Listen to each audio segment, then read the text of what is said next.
তীব্র তাপদাহ থেকে বাঁচতে ও প্রকৃতিকে আরও সবুজ করতে ১ লক্ষ গাছের চারা রোপণ ও বিতরণ কর্মসূচি হাতে নিয়েছে রংপুর জেলা যুবলীগ।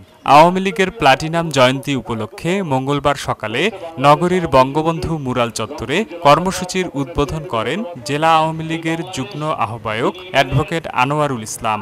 রংপুর জেলা যুবলীগের সভাপতি লক্ষীন চন্দ্র দাসের সভাপতিত্বে ও সাধারণ সম্পাদক মেহেদী হাসান রনির সঞ্চালনায় কর্মসূচিতে উপস্থিত ছিলেন জেলা যুবলীগের সহসভাপতি নওশাদ আলম রাজু, মীর শরীফুজ্জামান শিপন, যুগ্ম সাধারণ সম্পাদক আশিকুর রহমান সোহেল সহ রংপুরের ৮ উপজেলার যুবলীগ নেতাকর্মীরা।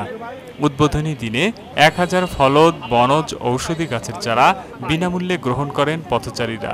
এরপর ঐতিহ্যবাহী রংপুর জেলা স্কুল মাঠে বৃক্ষরোপণ করা হয়। পরিবেশের ভারসাম্য ও দূষণ রক্ষায় এ বৃক্ষরোপণ কার্যক্রম বড় ভূমিকা রাখবে বলে আশা ব্যক্ত করেন নেতৃবৃন্দরা। আমরা ১ লক্ষ বৃক্ষ রোপণ করব এবং গাছ লাগাবো। এটা বছরব্যাপী আমাদের কার্যক্রম। আজকে আমরা ১,০০০ চারা বিতরণ এবং বৃক্ষরোপণের কর্মসূচি হাতে নিয়েছি।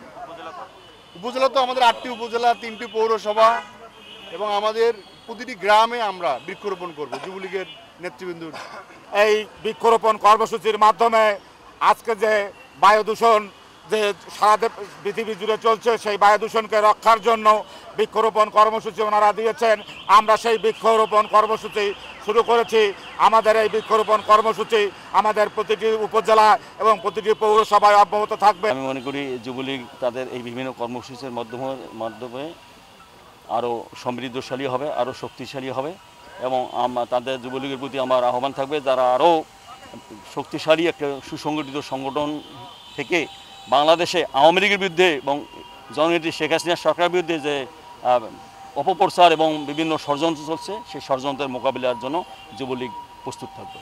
৮ উপজেলা, ৩টি পৌরসভা ও সিটি কর্পোরেশন এলাকায় বছরব্যাপী এ কার্যক্রম অব্যাহত থাকবে বলে জানায় জেলা যুবলীগ।